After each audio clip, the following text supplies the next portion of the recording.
అస్సలాముఅలైకుం వందనాలు. ఈరోజు BR stadium development కోసం శంకుస్థాపనకి పెమ్మసాని గారు, కేంద్ర మంత్రి గారు డబ్బు మదంతో, అహంకారంతో ఆయన ఈ రోజు వ్యాఖ్యలు చేశారు.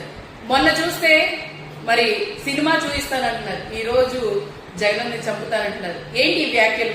ఒక చదువుకున్న వ్యక్తిగా మీరు ఇలాంటి వ్యాఖ్యలు ఇచ్చి ఏం సంకేతిస్తున్నారు నాకు అర్థం కావట్లేదు.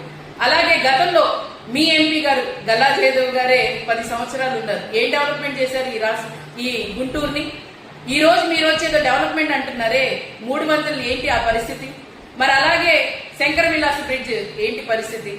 మేము అనుకుంటే వైఎస్ఆర్సీపీ పార్టీ సింగిల్ గా వచ్చింది, 40% షేర్ ఓటు ఉంది, జగన్మోహన్ రెడ్డి గారు సింగిల్ గా నుంచున్నారు. మీరు ముగ్గురు కలిసి నుంచుంటే గానీ మీరు గెలవలేకపోయారే. ఈ రోజు మీరు కనసైకులతో చంపుతానంటున్నారే. మేము అనుకుంటే ఎంతసేపట్లో ఒక్కసారి మీరు ఆలోచన చేయండి. తట్టబుట్ట సర్దుకొని మళ్ళీ మీరు అమెరికా వెళ్లాల్సి వస్తుందని చెప్పి హెచ్చరిస్తున్నాం.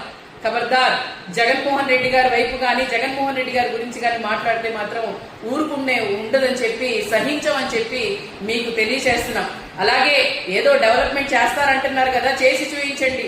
చేతలతో, మాటలతో కాదు, చేతలతో చూపించండి. మొన్న సినిమా అని చెప్పారు, సినిమా చూపించిన దాంట్లో ఫ్లాప్ అయిందా, హిట్ అయిందా, ఎవరికి మైలేజ్ వచ్చిందని చెప్పి ఒక్కసారి మీరు గుర్తు చేసుకోండి అని చెప్పి తెలియచేస్తూ, మళ్ళీ ఇంకొకసారి మాట్లాడే ముందు వెనకాల చూసుకొని మాట్లాడాలని చెప్పి మిమ్మల్ని కోరుతూ